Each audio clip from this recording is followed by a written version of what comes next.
10 and 11 started activation from August 2002 through August 2003. Remember, August 2003 is when they tried to do that dimensional blend experiment, linking the Philadelphia experiment and the Montauk experiment to 2003.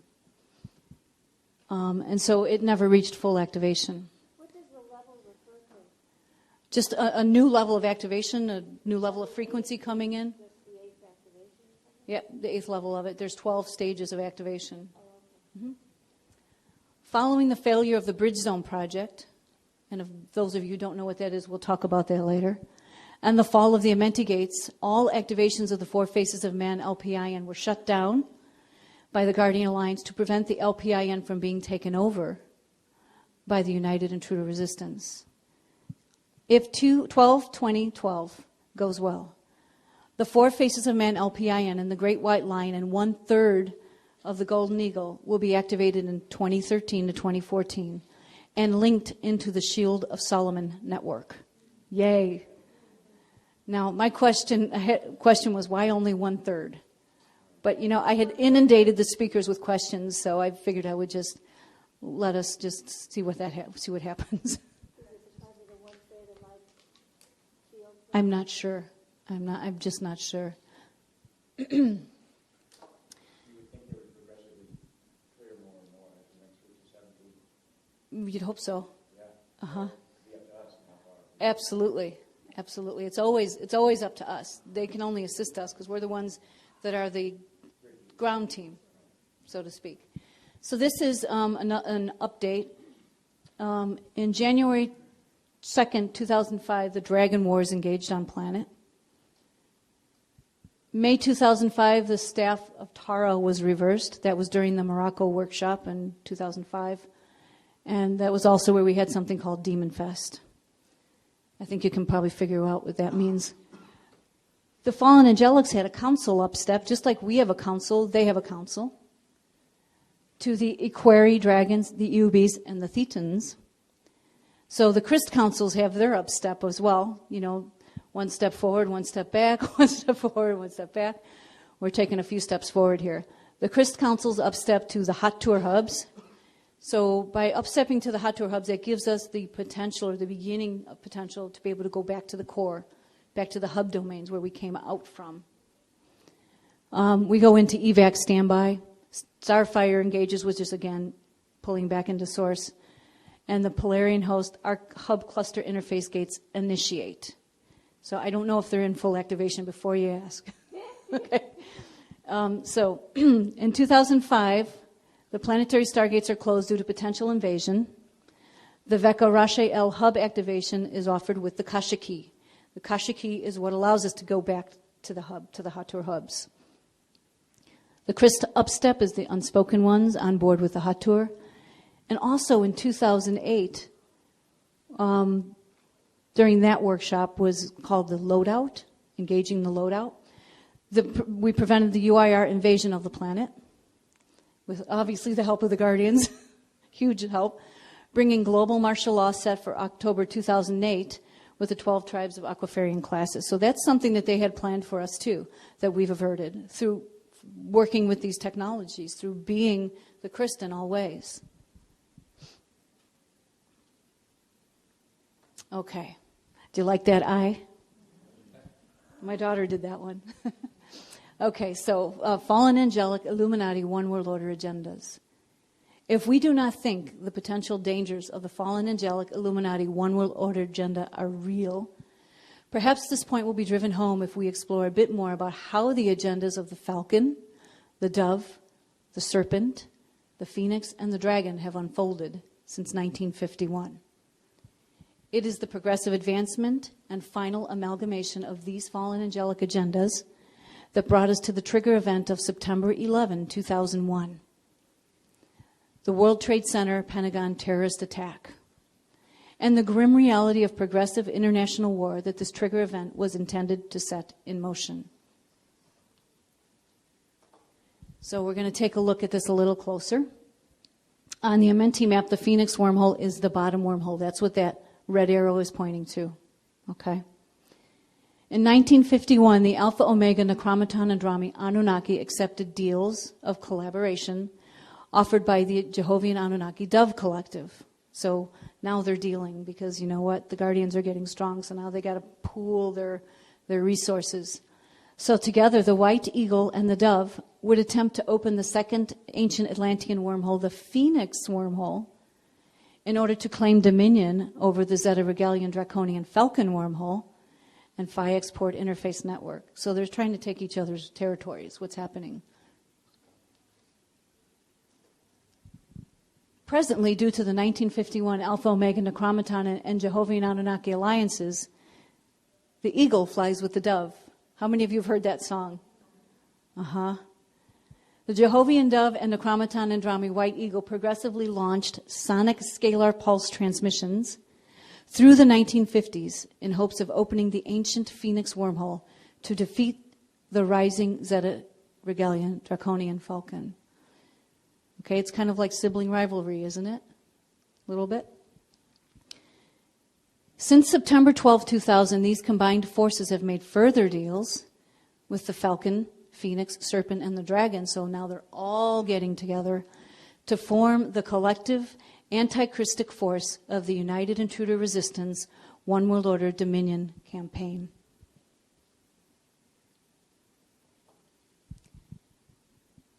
The sonic pulse and ethnic virus testing programs of the covert Falcon were accelerated in the 1960s. The Draconian Illuminati began using the Falcon network to create targeted climatic seismic disturbances to further their hidden political positioning agendas in the international arena.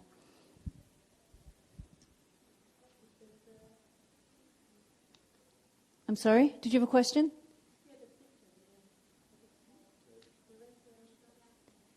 That's just a picture that I found that, had to do with viruses. Got to find ones that aren't copyrighted and they're free for use. So meanwhile, the eagle and the dove have a quiet invasion. The Andromi Necromaton White Eagle and Jehovian Dove forces continued a quiet invasion strategy of building subterranean and marine bases in key Stargate control areas of Earth, and began making more direct contact with key controllers in several Illuminati factions. The various competing Pleiadian and Iberian Luciferian Anunnaki forces, and there's a lot of those, were in a tizzy as they watched their long-cosseted, exquisitely orchestrated Atlantean takeover agenda become progressively hijacked by the Draconian force.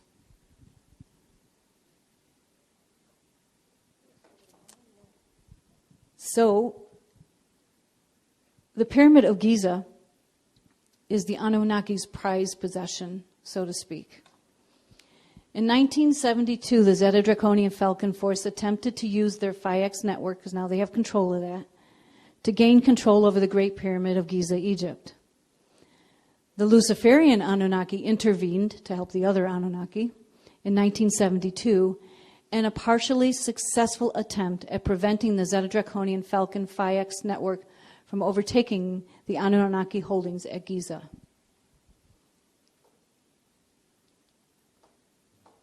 So now we have another update here. So we're moving forward in time. The Ark of the Covenant passage was moved.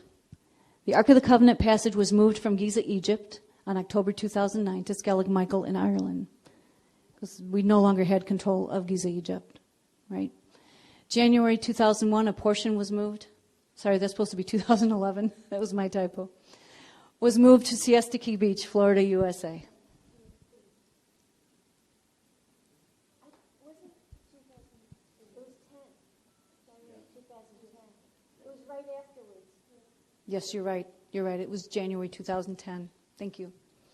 So the topics covered are the Phoenix Project, Frequency War, Harvesting Agenda, the Dove, the Phoenix, and the Serpent. Is everybody still doing okay? Okay. So the Phoenix Project was launched in 1972. Yes. Oh, I apologize because I'm really hot. I think that Nola's going to see what he can do.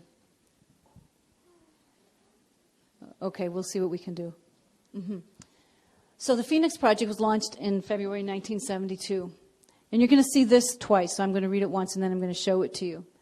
The Pleiadian and Niberian Anunnaki force simultaneously transmitted subspace scalar sonic pulses from density 2, Alcyone, which is in the Pleiades system, and the Niberian Battlestar Wormwood, remember that's connected to the other end of Nibiru, into the D4 solar gate to Giza, which is ley line 4, Iran, and into Earth's Niberian dotted crystal grid at Stonehenge, England.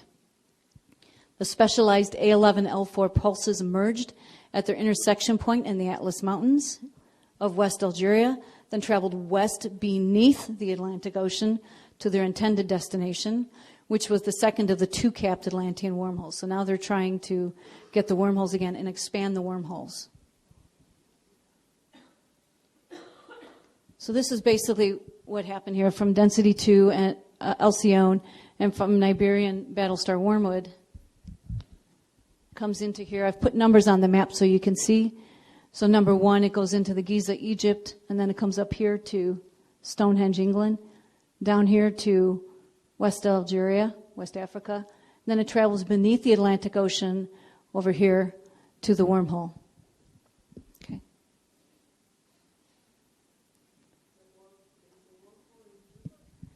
The wormhole is on axiotonal line 7 off the east coast of the United States of America. Both of the wormholes are there, and all the Jehovian seals are there. So the frequency war began in earnest with the Necromaton Andromi, White Eagle, and Jehovian Anunnaki Dove, and they began aggressive territorial conquest campaigns, gaining partial control of the Phoenix wormhole in an attempt to protect their interests from the advancing Pleiadian Niberian Anunnaki competition. So here we have the race for critical mass begins on Earth. Okay, whoever gets the most quantum wins. So as the Pleiadian Niberian Reptile Anunnaki League, somebody asked about that, they advanced their agenda. The Jehovian Dove and the Necromaton Andromi White Eagle began more direct contact with their Illuminati sleeper races. Enoch, then heading the Jehovian Dove One World Order agenda, produced his training manual to lead unsuspecting humans and Illuminati sleepers to assist in bringing the Dove Apin system into activation. Enoch entered the Emerald Covenant in 1983. So if there's any books out there that might be written by Enoch prior to 1983, he was not working an Emerald Covenant agenda.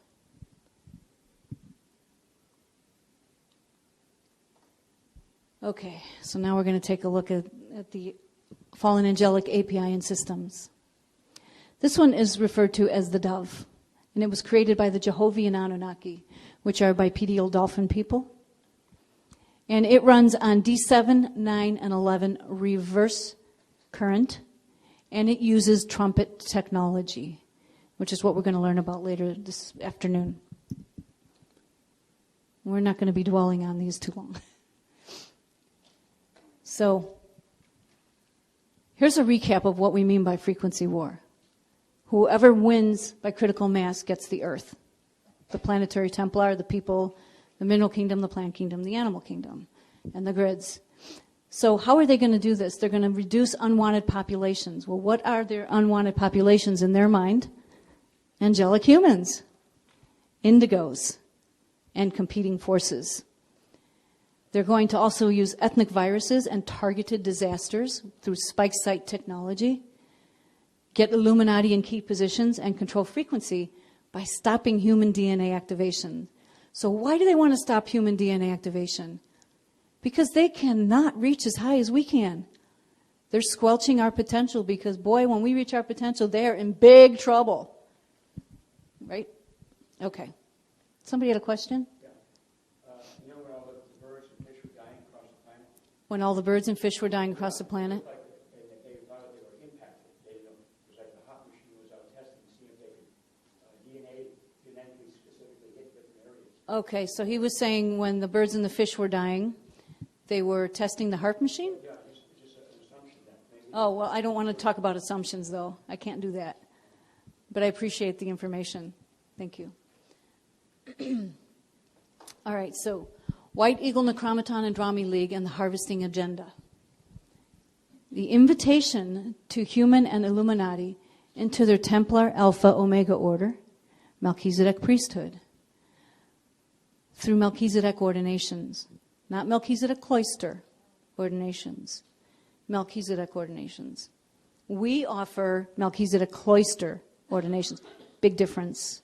Remember, the cloister means that the 7th through 12th DNA strands are there, okay, which allows you to reach your D12 Christos avatar self. Ordinands and followers alike received unknowingly with these ordinations astrofield tagging linking their DNA templates to the Chromaton and Rami matrix, through which they could unknowingly pass on the same privilege to others in the form of false Melchizedek ordinations. Don't you just love this picture? Nothing outrages the founders quite as much as observing the sacred Melchizedek cloister, Emerald Covenant spiritual science teachings abused and misused in this way. Now, if you know somebody that has received one of these ordinations, the other Melchizedek ordinations, there's a lot of technologies available in the Freedom Teachings that can assist them. Flame body activation, crystal body, restoration. Cathara 1, 2, 3, 4, and all the way up. And, of course, the Maharig seal.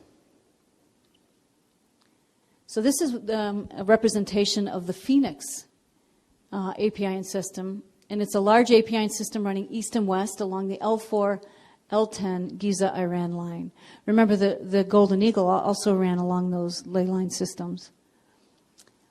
A series of smaller EM scalar pulses were used by the Pleiadian Nibirians between 1972 and 1980 to progressively open the ancient Phoenix APIN system, which connects to the Phoenix wormhole, which we learned about and saw over on Excitonal Line 7 off the eastern coast of the United States.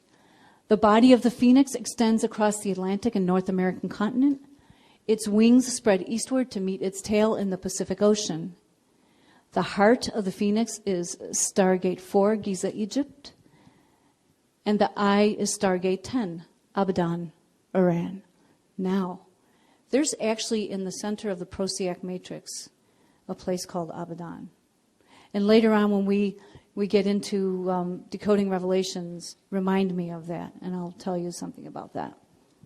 Okay, and this runs on D4, D5, D11 reverse current. This one is the serpent. Actually, I want to go back for a minute. One of the things when I was putting these little blue circles on here, it looks kind of like a Vesica Pisces, doesn't it?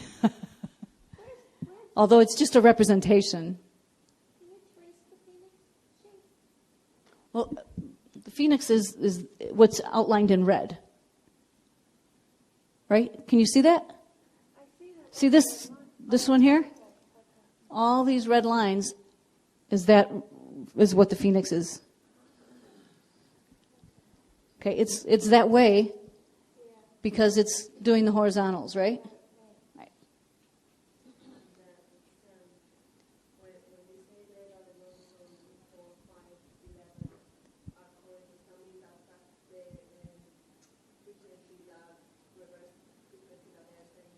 Yes. What she was asking about was the D4, D5, D11 reverse current. That is the frequency that is running, that this grid will run. Mm-hmm. And this is the serpent. Its head is in Central and America and Mexico. It coils southward and into northwestern South America, back northward, spanning the entire eastern USA. What did I just say was off the eastern coast of the United States of America? Mm-hmm. Then stretches across the Atlantic Ocean with its heart at England, Stargate 11, its body curving down through the Middle East and Stargate 4 Giza, and its tail extending north through Eastern Asia. So you can start to see how they're all trying to claim the same territory. And that's why that's why they put these API systems in, and they need special equipment to see what is their territory and what is not. Okay, so we're going to go back in time a little bit. Earth populations prepare for the first stellar activation cycle. Since the failed 22,326 BC Sac-Iani massacre and stalemate of the Atlantean final conflict drama under the Emerald Covenant agreements. We talked about Transcendence Day. Earth's Templar enters solar activation and begins the 12 code activation. And we're going to learn about the Treaty of Altair. And the Christ Council presiding before the stellar activation cycle was the D12 Guardian Alliance, the founders' races. So we have our first drama escalation. The Treaty of Altair was where they were basically, the Pleiadian, Niberian, Anunnaki agreed to hand over control of the Niberian Crystal Temple bases. So that was made in July 5th, 2000. By September 12th, 2000, they broke it. Okay? So they broke the Treaty of Altair. They joined the United Intruder Resistance and gave a war edict to the Guardian races. They initiate FIEX wormhole activation, covert Templar grid wars, and conquest begin on 3D Earth. It's no longer just, things happening out there in the astral. They're coming in, and now they're going for the 3D. Yep, absolutely. So the Christ Councils initiate a war crisis order, and the Yanis, the Ascended Masters of the Primal Sound Fielders, are the upstep in the council then. So the Christ mission focus started the Crystals realignment mission under the Treaty of Altair, which was the Niberian Data Crystal Grid template recoding. Cathara 1 was released for D12, base 12 healing, personal and planet stellar wave infusions preparation. The Christ mission upgrade, post-UIR War Edict mission. The Crystals reclamation mission the Crystals realignment mission is now the Crystals reclamation mission. An expedited planetary Maharic seal and a Menti Gate opening schedule is expedited. So we shift to planetary Templar protection from the Phantom Matrix, subtime distortion system, and merger via the wormholes. We begin expose of Bible distortions and fallen angelic genetic lines. That's why in the handout I gave you just a little bit of the races and what the Apin systems that they correspond to.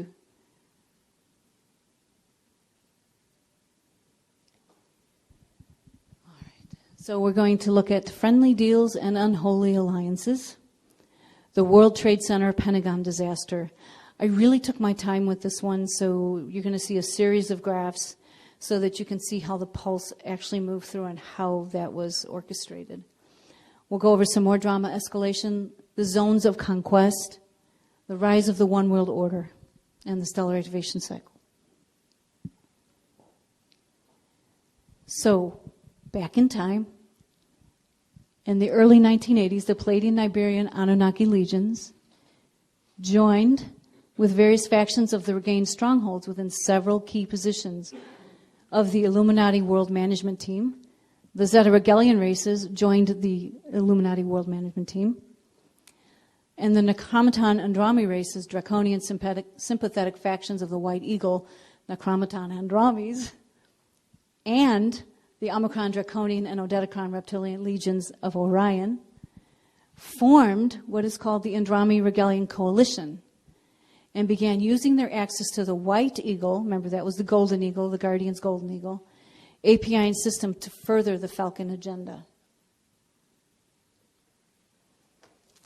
So now, also in the early 1980s, when that coalition was being formed, the White Eagle Necromaton Andromes opposed to that Falcon agenda. They joined with the Jehovian Anunnaki Dove factions and Ashtar Command, Arcturian Anunnaki. Also, the majority of the Draconians and a large faction of the Odedicron avian reptiles from Al-Nem Orion refused the Andromi Regalian Coalition. And this is important because you'll find out later that these are the people that they also targeted, not just the angelic humans. The White Eagle Falcon deal, and set their sights on activating their ancient Dragon Apin system. And by ancient, that one was put in 75,000 BC, which had been implanted in Earth's grids. So the majority of the Dragon Agenda races also refused to join the United Intruder Resistance deal of September 7 through 12, 2000, choosing instead to fight to the end for the Omicron Odedicron Draconian One World Order agenda. So can you start to see all the infighting that's going on? And when they say it's a race for critical mass, they really, really mean it. Okay? So the Dragon APIN system has its head in what is now far eastern Siberia, and northeastern China and Japan. Its long, thick body extends westward across Asia, the Middle East, Africa, Russia, Europe, crosses the Atlantic Ocean to the central USA, and south into South America. So this is what this one looks like. Yeah. So here we have, in this one, we have depicted the wormholes, and the Phi X wormhole here, and the Jehovian seals. And this is the one that was created by the Omicron Draconians, 75,500 BC, so that they can claim the territory that they want to claim away from the other fallen angelics who have their APIN systems. And this one runs on D10 reverse current. Is everybody still good? Okay. In our contemporary drama, the Islamic extremist faction called the Taliban of Afghanistan is headed by several well-placed Illuminati that are covertly motivated by the Omicron Odedicron Dragon agenda, fallen angelics. The terrorist group of Osama bin Laden, on the other hand, works a double agenda on behalf of the UIR Zeta Regalian Falcons and the Omicron Odedicron Dragon Force. So there's two competing forces again.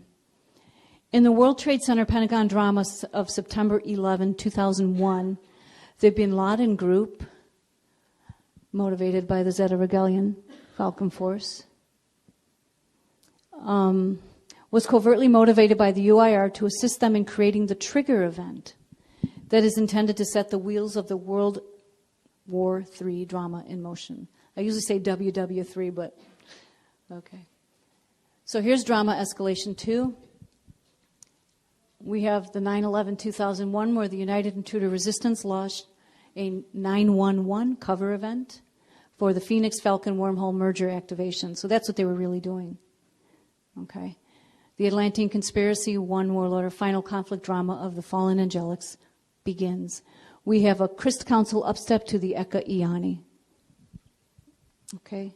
So the Iani open what is called the Amareya Passage, which is at 36912 on a Cathar grid, so it's the electromagnetic frequencies, for planetary Maharic seal and amplification, and begin LPIN activation. Now that would be the 4 faces of man grid, to block the United Intruder Resistance, Fallen Angelic, APIN, Beast Machine activations.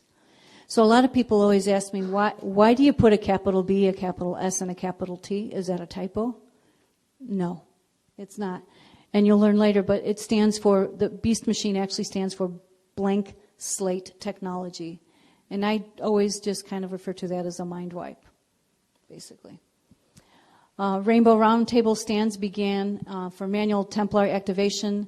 The Giza Phoenix Sphinx Hall of Records Dora Torah Matrix link begins to open. So, you have this one in your chart pack. Okay, this is what I like to call the full encryption. All the information that you need is on there. It's rendered from the back of Voyager's 2. Okay, so you don't need the magnifying glass I did. All right, so now we're going to look at how this works. Right here, you can see up here, I have it written up here. Pulse 1, the UIR initiate amplification slow pulse 1 from QSite 4, Aguascalientes, Mexico, on August 12th, 2001, which is a magnetic peak. The Merkaba, the magnetic Merkaba of the planet is spinning at its peak spin rate. Okay, so this is where it initiates, Aguascalientes, Mexico.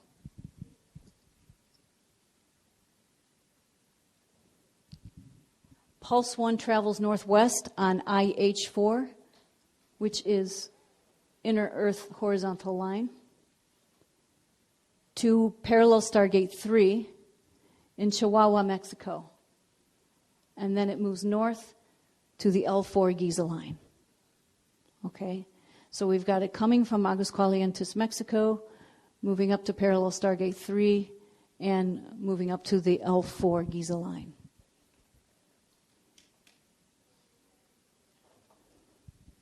Next, what it does is Pulse 1 travels east on L4 to the Gruol, which is Stargate 2 in Sarasota, Florida. A cyclotronic fast pulse is launched September 3rd along Pulse 1. So now you got another pulse coming.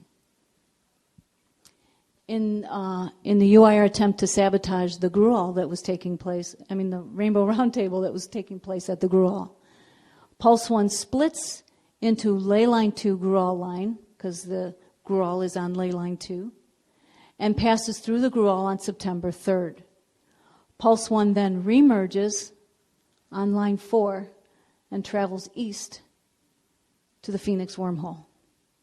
Okay. Number 4 here, we have Pulse 2. So we have Pulse 1 coming up from Aguascalientes, Mexico to parallel Stargate 3, coming up here, a fast pulse coming through the Gruol where they're doing a Rainbow Roundtable, and going over to the Phoenix wormhole. So now we have another pulse that's initiated. It's called an amplification pulse. And it's a slow pulse coming from Lake Titicaca, Peru. And it moves up here. And it's released on the magnetic peak as well on August 12th, 2001. Pulse 2 travels north on A7, excitonal line 7. Comes to L4 to blend with Pulse 1 at the Phoenix wormhole. And this was on September 7th. So you've got the two pulses, the fast pulse that went through the round table, the initial one, and now you've got an amplification pulse all meeting at that Phoenix wormhole. Okay. They blend there, and the slow pulse continues east on ley line 4 to excitonal line 3, where Bermuda or Stargate 3 is, and then travels north on A3 to Stargate 3 Bermuda Zeta base for amplification. Now they're going to really amp it up some more. How are they generating these pulses? I couldn't tell you. Yeah, there's a technology that I don't understand, but I would guess it might be the Apin Systems. But it's just a guess. And so 6 here we have the what's called the 911 amplified trumpet pulse. The 3 trumpet pulses from the Phoenix wormhole, which is where they were all blended here, on A7, and the amplification pulse from Bermuda. They merge at the Montauk Phi X wormhole interface port, which is what is depicted right here. See that there? And then they are transmitted to the World Trade Center and the Pentagon Phoenix Spike sites. So that's how that occurred. Okay. And so here's just a little review. The UIR began activation of the Phoenix Matrix Spike sites on August 12, 2001, magnetic peak, via subspace infrasound sonic scalar pulse transmission. So that's your answer. Creating a trigger event to expedite their One World Order Illuminati WW3 agenda. On August 12th, 2 sonic amplification slow pulses were launched, one from Aguascalientes, Mexico, QSite 4, one and into Chihuahua, Mexico, parallel Stargate 3 on ley line 4, the other from the Zeta base, Iberian Crystal Temple base at Lake Titicaca, Peru on A line 7. So that was all on August 12th. So they were preparing for this for a while. September 7th, the 2 slow pulses intersect and blend at the Phoenix wormhole, which is on, as I said, they were on excitonal line 7, and this is on ley line 4. Then travel to L4A3, which is where Bermuda Stargate 3 is, up to the Bermuda base for storage and amplification. On September 11th, the 3 trumpet phantom infrasound sonic pulses released from the Phoenix wormhole and the corresponding amplification slow pulses released from the Bermuda base at 3 different times to activate the Phoenix Matrix spike implants beneath the World Trade Center and the Pentagon buildings. So all of that occurred was them just trying to activate their Apin systems. So any big explosion is really what they need for a cover event to kind of make it less. Well, a big explosion, yeah. I mean, anything really. Well, the Waco thing and the Oklahoma Right. there, Exactly. so they just need some blueprint. Right, exactly. So I'll just read this here. On September 8th, pre-existing terrorist cells were activated by the UIR Illuminati to initiate the pre-planned September 11, 2001 terrorist attack. In 1995, the Oklahoma City bombing terrorist attack and the Waco, Texas Branch Davidian massacre were also cloak events for Omicron draconian infrasound sonic pulses. Okay? So, yeah, explosions, any type of terrorist activity, anything like that can be a cover event. Planes crashing into buildings. Okay. So we have something called the Falcon Sleeper Force. The bin Laden terrorist group evolved first under the Falcon agenda in the 1970s, covertly motivated by the Zeta Regalians with psychotronic scalar pulses. It's my understanding when you have psychotronic scalar pulses, that's aimed at biologies. Okay? So mind control, basically. To build the movement that was intended to become a Falcon Sleeper Force once the final conflict WW3 drama had begun. And this is one of the questions I wrote to them. Well, to the speakers, we haven't had WW3 yet, so does that mean the sleeper cell force is still sleeping? And basically the answer was they're starting to awaken now. And you can tell by the political unrest that's going on in the Middle East. Due to the UIR's present acceleration of their One World Order Dominion plan, the bin Laden group was used to set the United Intruder Resistance World War III drama in motion. The Yanni tell us that there are numerous such Illuminati sleeper cells of various ethnic, cultural, and religious backgrounds in at least 15 different countries. Okay. Kind of reminds me of those movies I saw when I was a kid. You know the neighbor, and then all of a sudden something activates, and they're this spy. Okay. This is a speaker update. If the Christics are successful in stopping the Fallen Angelic 2012 pulse shift drama, the Fallen Angelics intend to wake up their sleeper cell force. So we'll be successful, and they're probably already waking them up in increments anyway. And these are places where they are saying are zones of conquest. Egypt, and you can see the red circles are indicating what I'm talking about here. Egypt is the home of the One World Order key control site, Stargate 4. Will experience sporadic areas of rebellion as the Dragon Agenda Illuminati races are motivated by the Omicron draconian forces to resist the national compliance inherent to UIR objectives. So they're basically going to be controlled by somebody they don't want to be controlled by. Tibet, home of Stargate 9, is also precariously perched to become the objective of competing dragon and UIR dove affections. So you have the dragon, the draconian, and the dove affections are the Jehovian Anunnaki. So there's going to be, a fight for conquest there.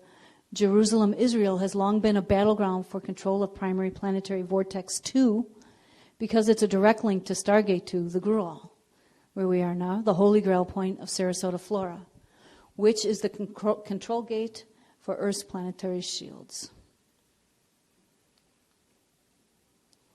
The USA has been, since the formalization of the Luciferian Covenant in 9560 BC, Atlantis, the intended arena within which the fallen angelic final conflict drama, or the Battle of Armageddon as it's referred to in the Bible, is planned to unfold, making way for the rise of the One World Order.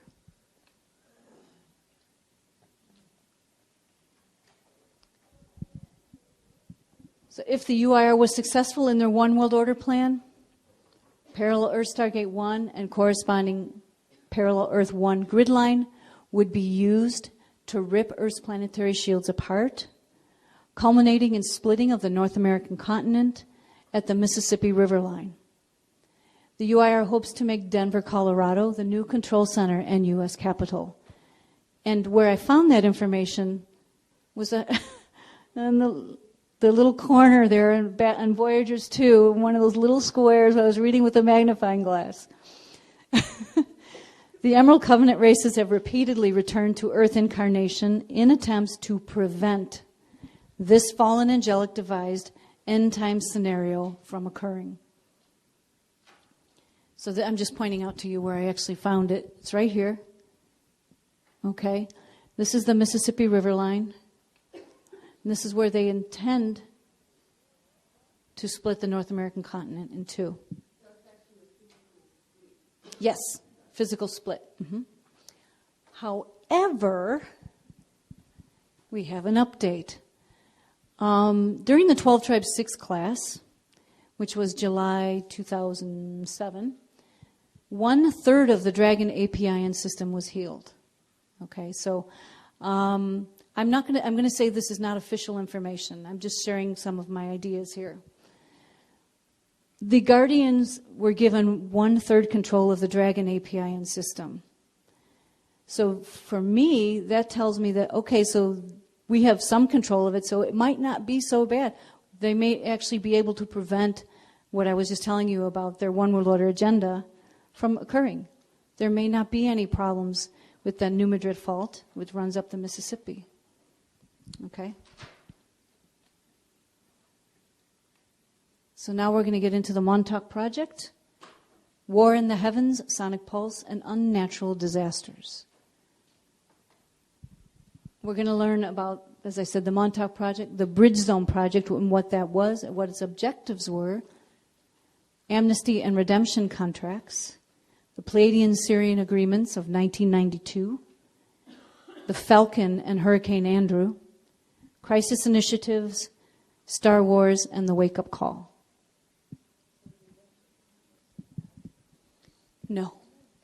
No, I will get to that when we get to that point. It'll be within context, so you'll understand it better. Her question was, are redemption contracts bad? No, they are not. The redemption contracts are an opportunity for bioregenesis of a DNA template for a collective or for being. So in 1930, the Zeta treaties were nullified due to the UIR coalition deals. Remember, that's when everybody was joining each other and ganging up against the Guardian races. The fate of the draconian Illuminati was placed forcefully and precariously in the hands of the new, fully dictatorial Necromaton Andrami controlled Regalian coalition. The Montauk Project was organized by the Necromaton Andrami, White Eagle, and Zeta Regalian Draconian Falcon. Their purpose was to strengthen the Necromaton's covert access to Earth's territories. It's all about getting the Earth and its quantum. The action was the Phoenix wormhole from 1943, which was the Philadelphia experiment we talked about earlier, was spliced into directing a main channel to Necromaton Andrami Alpha Omega Centauri territories in the adjacent phantom time matrix. So that's what the Montauk Project was. It was not a very good thing, and they were linking past and future together and trying to create, in 2003, the ultimate dimensional blend experiment. Genocide program begins against Illuminati races that would not join the Andrami Regalian coalition. So we're not the only ones on their target list now. The people that wouldn't join their coalition are on their list as well now. So in response to the threat of the Andrami Regalian coalition, the Omicron Draconian forces of Elnatek Orion sent large fleets into the Density 2 and Density 3 territories. So now we're talking about the Tara and Gaia areas, surrounding Earth, Tara, Gaia, with the intention of protecting the interests of the original Draconian Reptilian Dragon One World Order agenda. So they want to be the ones that get control of the Earth. So they're sending their fleets in. In response to this advancing Draconian Reptilian presence, various competing Anunnaki legions of Sirius A, Arcturus, Pleiades, Alcyone, Nibiru, Andromeda, Orion, the Galactic Federation, and Ashtar Command send fleets of reinforcements into proximity of Earth access points. I remember a while ago when Speaker 1 was saying that it looked like a parking lot out in the astrofield. Lots of them.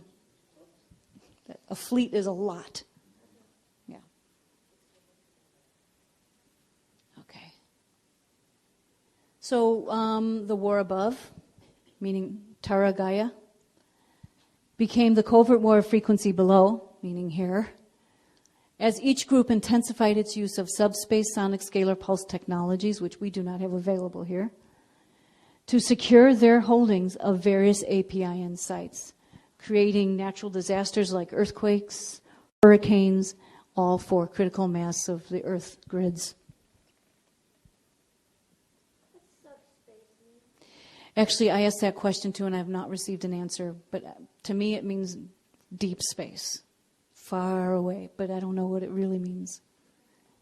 I'll let you know when I get the answer. I asked a scientist, and they couldn't explain it. So I was like, okay. Well, I'm not going to try. So the sample of scalar pulsing. This is just some examples of scalar pulsing from page 522 in Voyagers 2. There's a lot more. So this is just a sampling of it. So earthquakes that were caused by covert fallen angelic, intruder ET, and Illuminati use of scalar pulse technologies. In 1939, there was a Chilean earthquake of 8.3. That was a test for population reduction of the Falcon APIN system. 1948, in the USSR, a 7.3 earthquake, another population reduction test. 1950, India and Tibet, the Falcon Maji population reduction. So what they're doing is they're honing their ability to send frequency to target certain DNA templates, certain collectives. Hurricanes, sample of related hurricanes, there's a lot more than I could mention here, related to fallen angelic intruder ET Illuminati sonic pulse and Falcon Phi-X Phoenix activity, so that's 2 APIN systems there. In 1919 in Florida, the Falcon wormhole opening cycle caused a hurricane. In 1935, there was another hurricane that was a Falcon sonic pulse test, and so forth on down. As we get to 1992, August 24th, Hurricane Andrew, that's where they had 215 to 350 mile per hour winds. That was a fight between the Zeta and the other races for the Falcon to take the cap off of the Falcon wormhole. So the progressive use of covert sonic pulse technologies, which was progressively accelerated by the fallen angelic legions since the 1950s, was directly responsible for a host of regionally cataclysmic natural disasters, natural in quotes, disasters. Guardian intervention in the Bridge Zone project. Somebody asked me, how far will they let it go? And then I said, the hand goes up. The Guardians have actually been intervening from the beginning, right? So the Bridge Zone project, throughout this mess of interstellar chaos at our earthly door, the Emerald Covenant Maharaji fleets, lots of them, from Sirius B, Terra, and Gaia, and the many interstellar Emerald Covenant nations have tried to sustain a frequency buffer zone around Earth access points. The Emerald Covenant founders' races of Lyra Tenna intervened directly. So this is us here, planet Earth, within the Universal Stargate system. And beings from Harmonic Universe 4 had to come in and intervene directly to assist us in this process. And as we know, even more. Do you know why? That's what you were pointing to, right? Because the Guardians became aware that by 2976, Earth would be destroyed before the intervention opportunity of another sack could occur if the Zeta Regalian Draconian occupation of Earth was successful during the 2000-2017 period. So what was the Bridge Zone project? It's an intervention plan created by the Guardian Alliance, the founders, Interdimensional Association of Free Worlds, and Emerald Covenant nations from Harmonic Universes 1, 2, and 3. It was shifting Earth completely out of the Harmonic Universe 1 time cycle, with 3 tracks of time were available: the Phantom Matrix, which was not an option, Inner Earth time cycle, or the Mirage Zone. The Mirage Zone was a protected buffer field. Okay. So it was initiated in 1983 to 1984.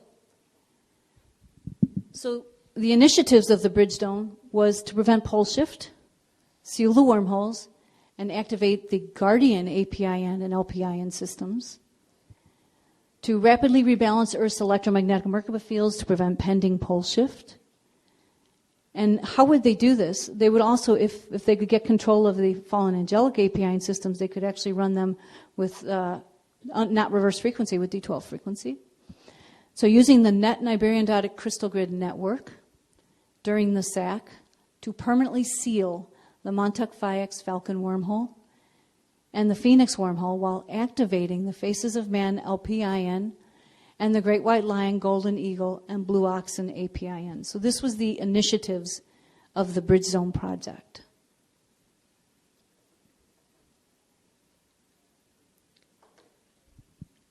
Now, what was offered was redemption contracts were offered to the fallen angelic ET races from the Phantom Matrix.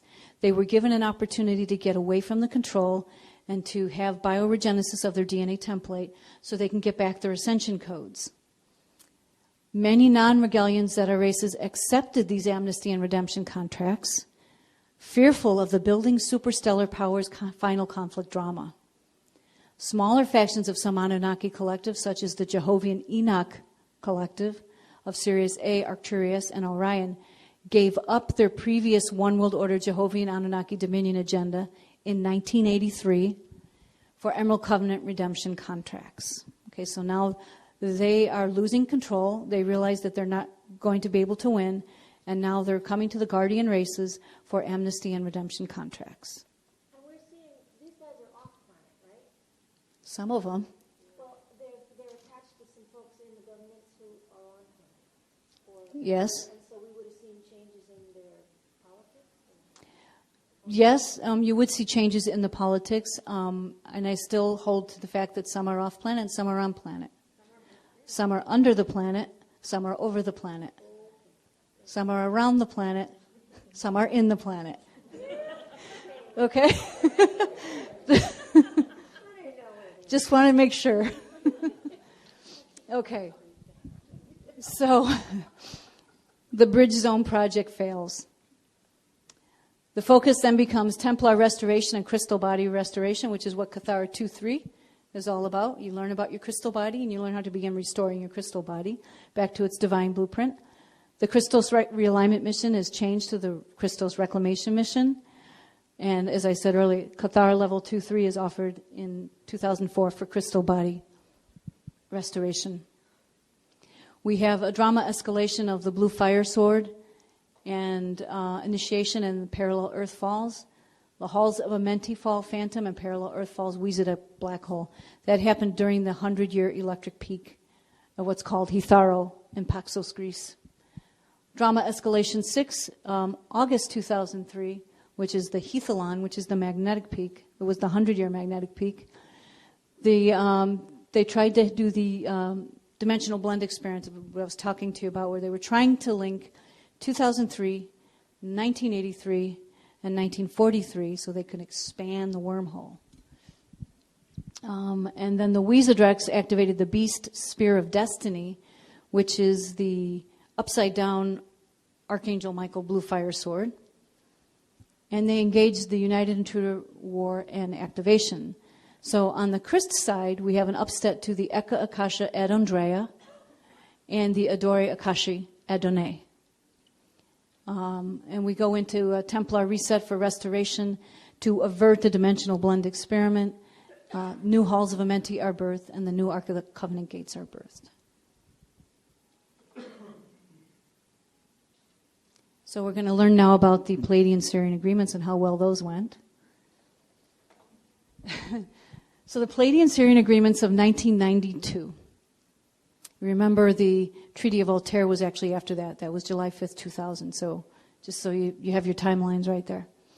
The Falcon Force began to utilize the Montauk Phi X wormhole and Falcon APIN system to gain control over the Anunnaki Nibarian dotted crystal grid and the net, which is the Nibarian electromagnetic transduction field, via scalar pulse transmissions. The Anunnaki leading factions reluctantly entered the Emerald Covenant Palladian-Syrian agreements in November 1992. Why is that? Again, because they could see that they weren't going to win this battle. The Pleiadian and Iberian Anunnaki legions and portions of Galactic Federation and Ashtar Command agreed to put the net and Iberian dotted crystal grid installation and their artificial hold on Stargate 4 back under Guardian Azurite Universal Templar Security Team protection. So this is a good thing. So they are coming and they're going to make a united stand against the Draconian Legion's anti-Christic agenda. So they're standing with the Guardian races right now in the Pleiadian-Sirian agreement.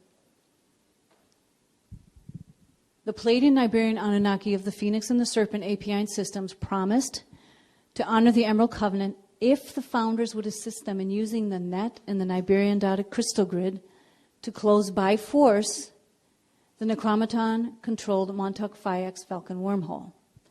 If these were utilized by Guardian races via Sirius B Stargate 6, that's where the Maharaji are, the already operational net Iberian dotted crystal grid installation could be reprogrammed to carry and amplify D12 and primal life force trion currents from beyond this matrix. So that's also another good thing about these agreements. Will the GA Anunnaki cap work, or will the Draconian agenda expand the wormhole? I guess we all kind of know the answer to that one.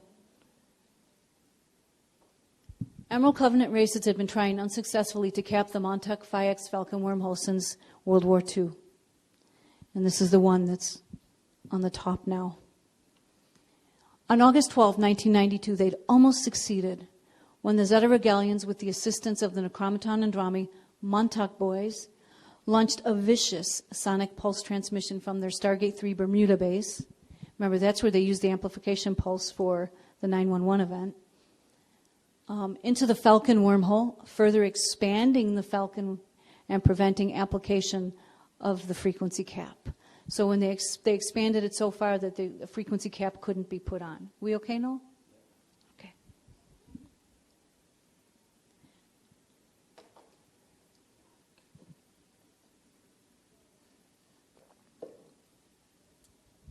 So what happened is the unstable expansion of the Falcon wormhole caused major deep marine disturbances throughout the Atlantic Ocean.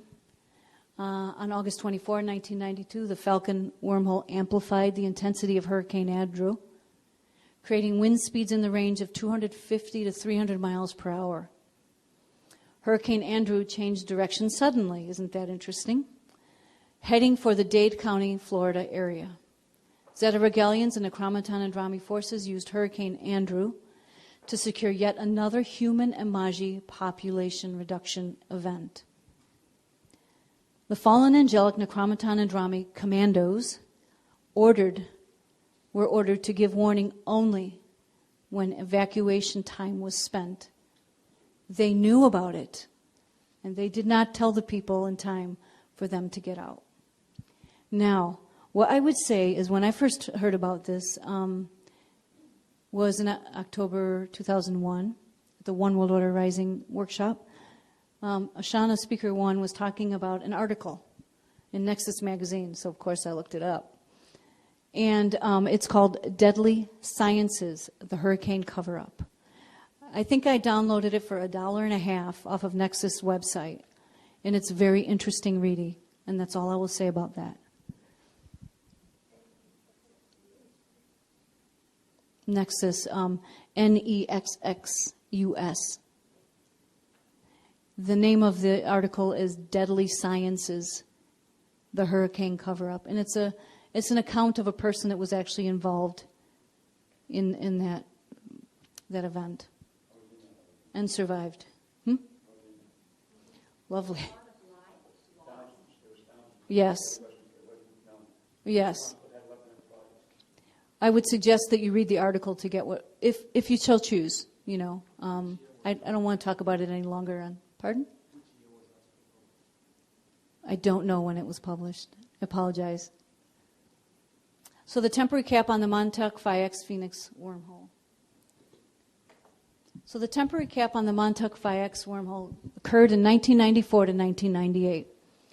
When the 1992 Pleiadian-Sirian agreements were initiated, subtle and physical contact was initiated with select members of the Illuminati interior world government forces offering them the opportunity to defect from the Andromae, Regalian, and Draconian Reptilian Falcon Ego Dominion agenda. So offering them the opportunity to defect is also offering redemption and amnesty contracts.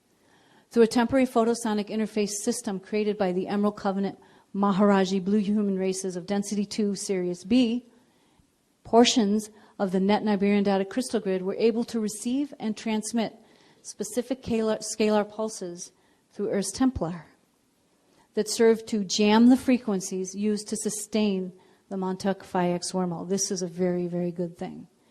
By 1994, the United Emerald Covenant and Anunnaki Legions successfully created a temporary cap on the Montauk Phi X Apin system and a partial cap on the Falcon wormhole hub. There we go. It's not animating. So the Montauk Phi X Falcon cap prevented the Necromaton Andromae Zeta Regalians and Draconian Reptilian fleets from furthering their intended covert infiltration of Earth's subterranean bases. The Montauk Phi X cap was a temporary solution that depended on the Anunnaki races upholding the Pleiadian-Sirian agreements.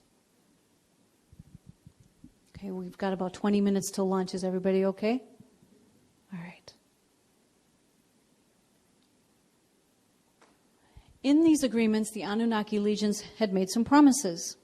They promised to release Earth from Niberian subjugation, dismantle the net, which was the Niberian electrostatic transduction field, which is basically, where they pulse all the frequencies through.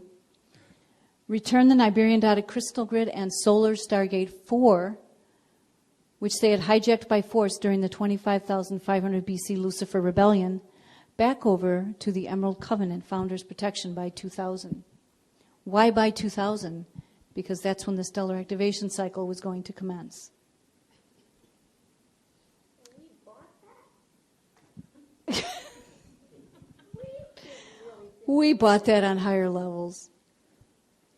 There's a huge amount of allowance.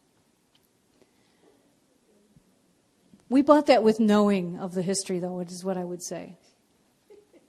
Without use of the earthly Niberian dotted crystal grid installation and natural realignment of solar Stargate 4, remember that's keeping the Merkaba at a different angle, Emerald Covenant races would be unable to prevent pole shift. They would not be able to seal the Montauk Phi X wormhole without launching immediate physical on-planet presence of fleets capable of advanced photosonic scalar pulse transmission. Now, if the Guardian fleets attempted to deploy direct physical presence on Earth, what do you think would happen?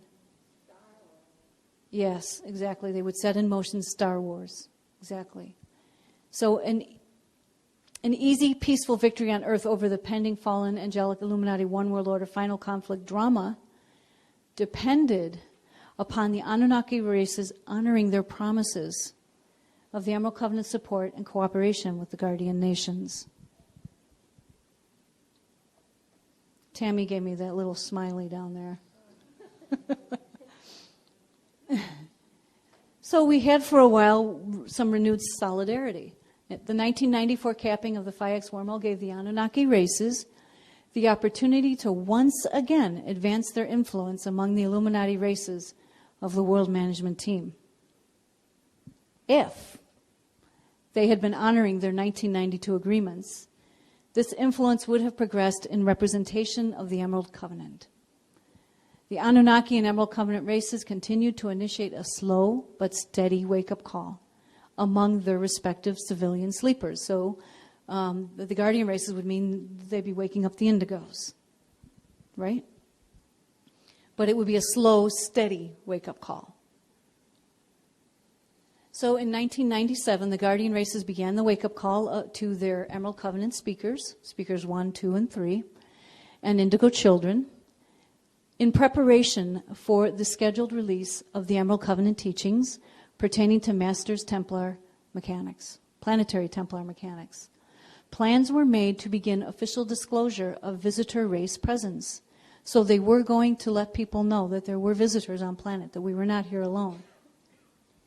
Official disclosure was intended to prepare human populations to make a united, peaceful stand in protecting Earth's territories from further advancement of the several competing fallen angelic one world order invasion agendas, using the natural spiritual science-based tools of Masters Planetary Templar Mechanics. So they're going to start bringing back the information of how to be planetary stewards again.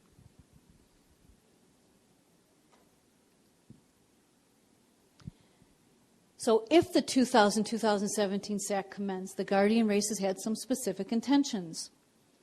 They were going to intend rapid dispensation of information, which I could say we've had, awakening and training of the Amenti Planetary Templar Security Team was to immediately commence, because they are the planetary stewards.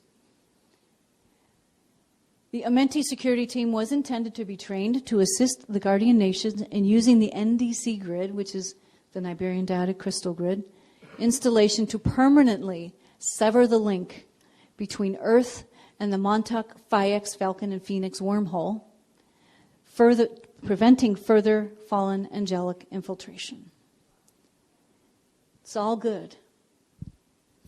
As 1998 approached, all appeared to be going relatively well within the delicate political balances of the 1992 Pleiadian-Syrian agreements. This is a quote from Speaker One. Don't you just love her? Trust everyone to act according to their template. Anunnaki defection, the Falcon is uncapped, indigo hunting, and the Edict of War.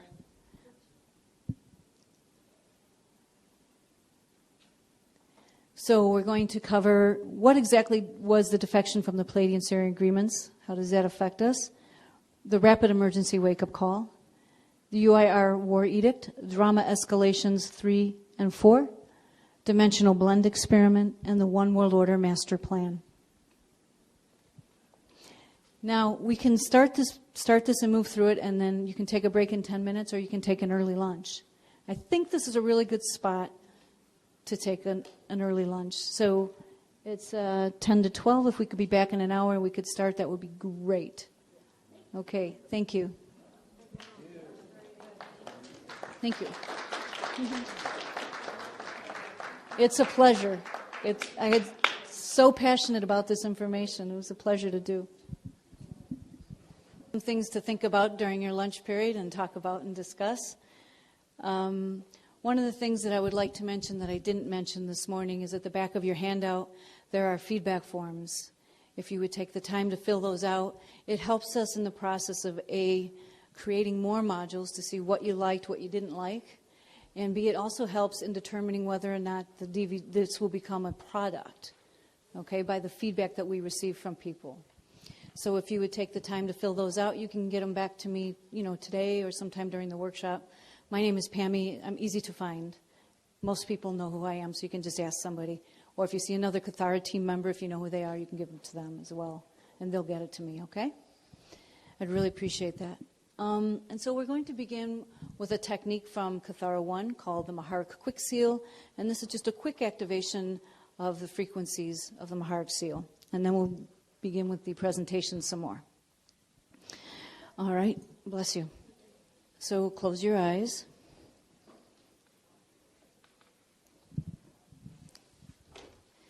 Has everybody here been working with the Akasha symbol code? Okay. All right, so I will change the words where appropriate. So close your eyes, get comfortable.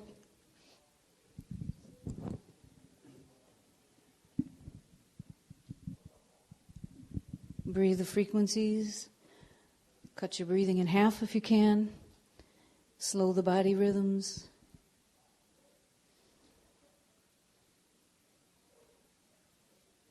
And we are going to work with the Akasha Hierophant. And be aware that with this particular Maharic Quick Seal, you will be working with beings known as the Branau Rishi. They are from the primal light fields of 15 dimensions. Begin by slowing your breathing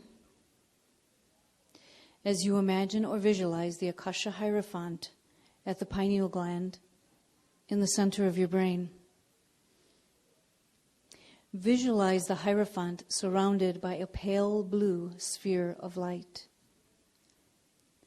The blue sphere serves as a buffer for your readiness to accept the frequencies associated with using the Akasha Hierophant. The blue sphere holds the energy for you until your body can handle the energy. If you can handle it, the energy will simply pass through the blue sphere. Now inhale as if you're going to grab the blue sphere containing the Akasha Hierophant, located at the pineal gland, and exhale and move the Akasha and the blue sphere all the way down to Earth's core. Try to hear a sound tone as the Hierophant sphere hits the planetary shield. Inhale and draw the Hierophant in the sphere up to your personal Maharaj shield, 12 inches below your feet. And exhale, watching the pale silver blue sphere expand out to a large sphere. And watch as your Maharaj shield pops out as a disc about 4 feet in diameter. Pale silver with a light coating of pale blue.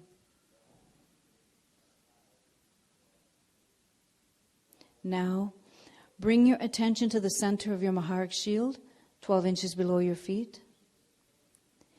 Inhale the Akasha Hierophant only up into the heart chakra.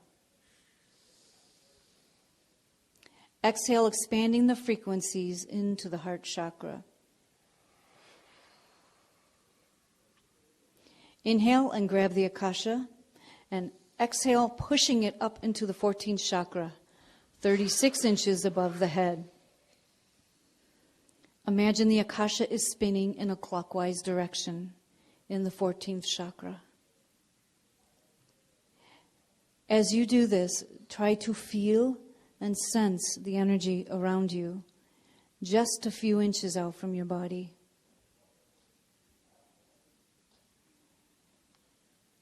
Now, put your attention into the Maharaj shield, 12 inches below your feet, and take a couple of relaxing breaths.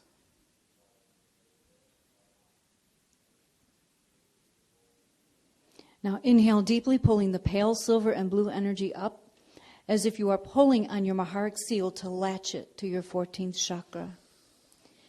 Feel the sensations just a few inches out from your body now.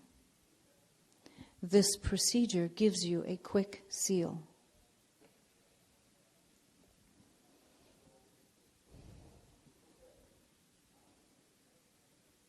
Now envision the cord of pale silver Maharaj light that would normally come up with your shield and focus on the earth core.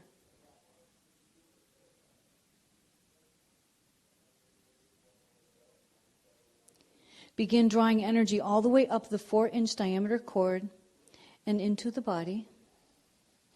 Inhale the energy up into the heart chakra and expand it there.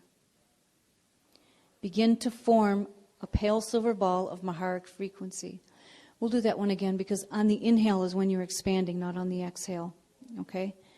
So envision the cord of pale silver Maharaj light that would normally come up with your shield and focus on the earth's core.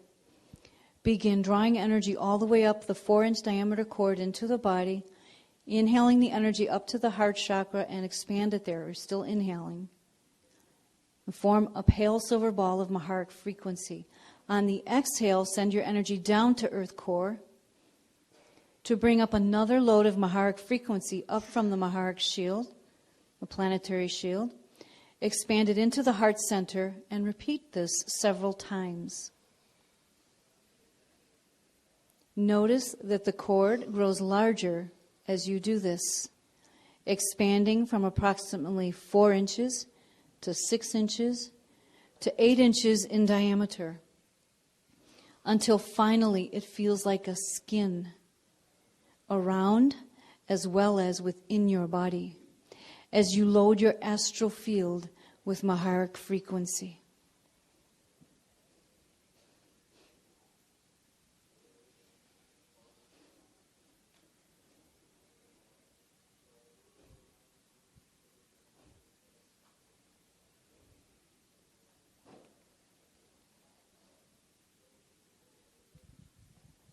Now move your attention to the pale silver ball that you have created in your heart center.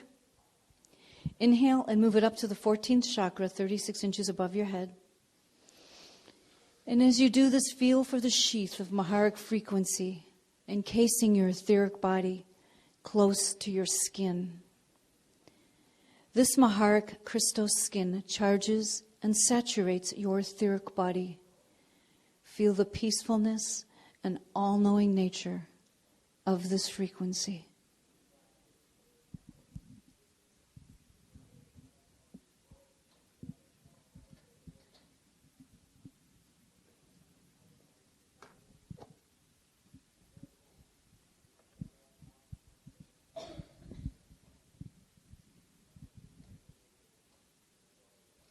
Okay, when you're ready, gently bring yourself back into the room.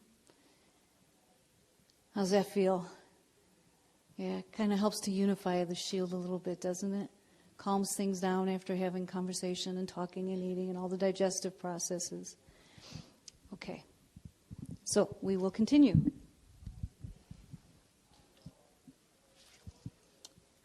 In this section, we were previously talking about the Pleiadian-Sirian agreements and the fact that the Pleiadian-Sirian agreements had been broken.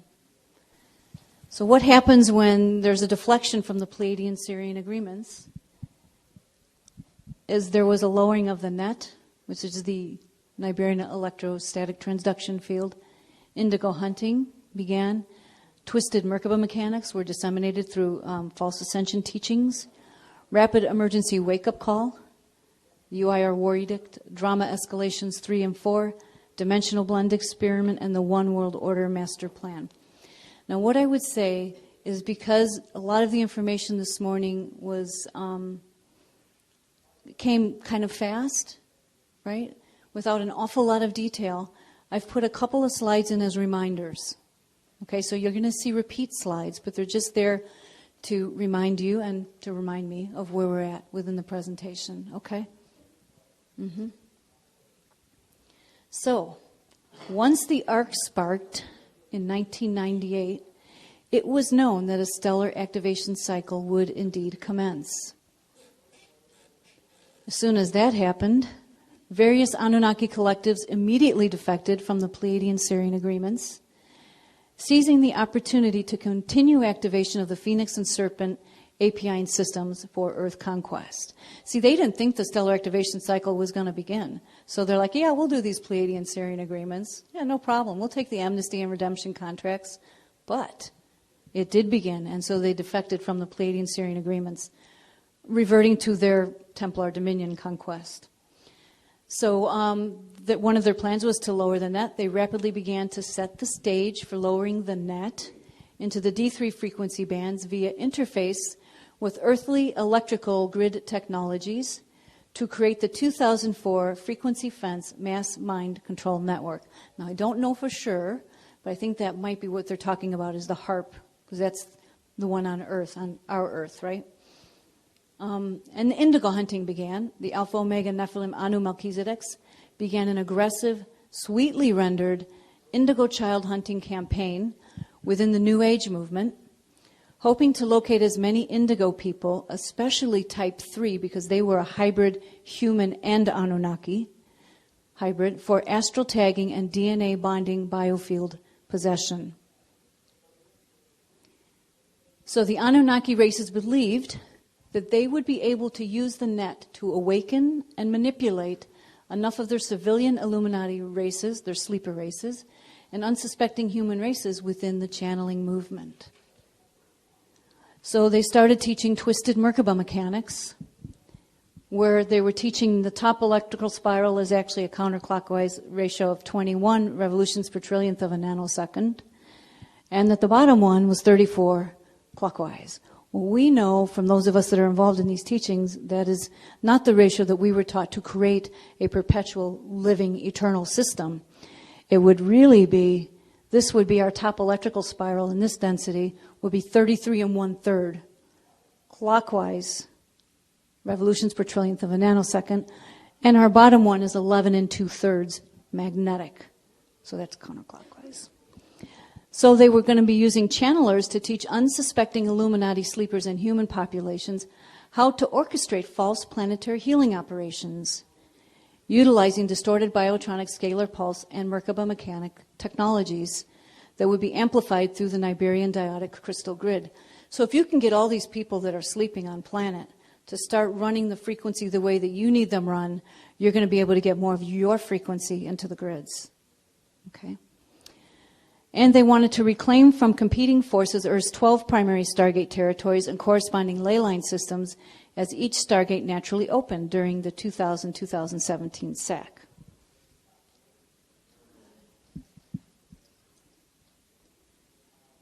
And this is an unfortunate result of the Templar conquest. Many unawakened indigo children and humans became infiltrated with Anunnaki implantation, possession, and pseudo-spiritual indoctrination. The Michael Matrix, the Zeta Regalian and Dracos stepped up their own interests in the body-snatching game. And by the Michael Matrix, they're referring to the Archangel Michael Matrix. This caused a progression of disputes among Anunnaki factions and between Anunnaki and Draconian agenda forces. The uncapping of the Falcon allowed them to reactivate their global Montauk Phi-X Falcon White Eagle APIN system. That's the one they hijacked from the Guardian races, through which psychotronic and subspace sonic scalar pulse transmission capacity was restored. So the Templar conquest is really being amplified here. Okay. So when all that started happening, the Guardians gave a rapid emergency wake-up call. I know, okay, so you got to love this, okay? I asked Sue Clemson, can you please design a diagram for me that shows a rapid emergency wake-up call? All I need is like a phone that's going, you know, like the White House phone. And she gives me this. So much more than what I asked for, but it's so perfect, isn't it? Isn't it? It's great. I so totally love that. Okay. So between 1998 and 1999, the Zeta Regalian and Acromaton Andrami Falcon White Eagle Force, with the assistance of their Montauk boys, Illuminati, successfully removed the partial cap on the Falcon wormhole and partially ripped through the Montauk Phi-X wormhole cap. Since this 1998-1999 fiasco began, Emerald Covenant Nations has used the once again limited access to the net to poke holes in the net, by which their indigo children types 1 and 2 could receive a rapid emergency wake-up call. Okay, just for snicks. How many people received a rapid emergency wake-up call? Oh, come on. A rapid emergency wake-up call? Hello, you've been asleep way too long. Wake up, we need you now. Yeah. Right, well, we've been asleep for a while. Okay, so in January 2000, when the SAC commenced, but when I say SAC, I'm referring to the stellar activation cycle, most of the Anunnaki legions defected from the 1992 Pleiadian-Sirian agreements, reverting to the Luciferian Covenant Dominion agenda. On July 5th, 2000, further negotiations with the Anunnaki legions culminated in their return to the Emerald Covenant via an agreement called the Treaty of Altair. They were required to release the Niberian Diotic Crystal Grid and Solar Stargate 4 by August 2000. Galactic Federation and most Anunnaki groups grudgingly accept re-entry into the Emerald Covenant to secure greater protection when the Anu Elohim of Sirius A and Arcturus suffer heavy losses to the fallen Seraphim Draconian force in Density 3 Orion. Remember I said as above, so below? So above, they are losing the race, and they want to make sure they're protected down here. Okay, does that make sense? So chicken. Okay, so in the earlier slide, I described as above, so below. So the frequency war actually began in Density 2 and Density 3. Okay, so in Density 2 and Density 3, they started losing their stronghold. And so down here, they were definitely going to lose it. And they don't want to be ruled by their competing forces, so they decided to come back into the Emerald Covenant. Okay? Yeah. Between September 7 through the 12th, 2000, the Andromeda settled several pending Anunnaki draconian disputes. I'd actually like to be a fly on the wall and see how they did that one. Over intended distribution of captured inner Earth territories, the UIR was formed, and their war edict was issued on September 12, 2000. Now, I've mentioned United Intruder Resistance and UIR, but let's take a look at what that means. So united against Emerald Covenant races. I equals intruder. Resistance is resistance to the Emerald Covenant Founders Peace Treaty. And this is Ashana's words. This is when we got into trouble on the planet. Okay.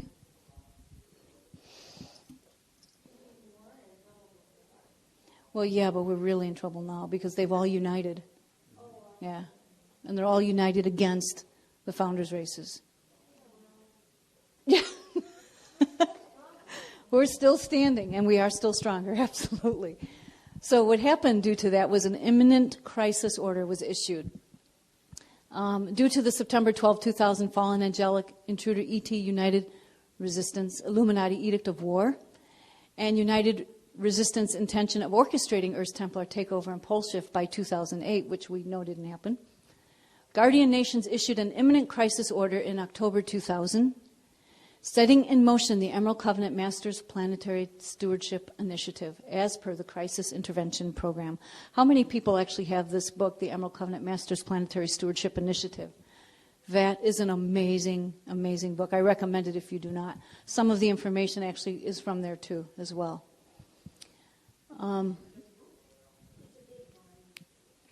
Yeah, it's a book. Mm-hmm. Sirius B, Stargate 6, and the D12 Halls of Amaria Passage activated 7 years earlier in May 2001. That's where we opened the 3, 6, 9, 12 frequencies to bring the D6 frequency in and anchor at an electromagnetic level.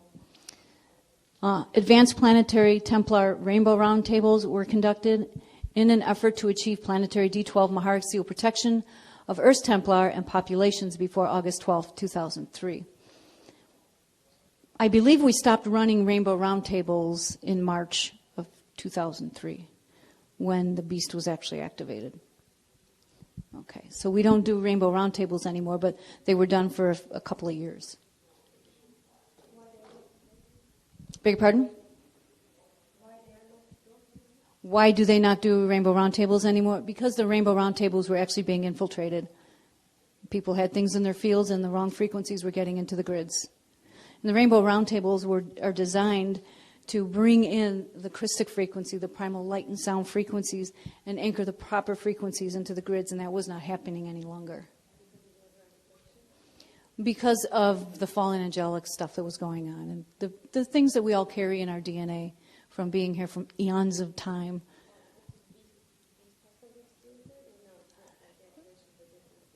Well, the activations of the beast machine is why the rainbow roundtables were stopped as well.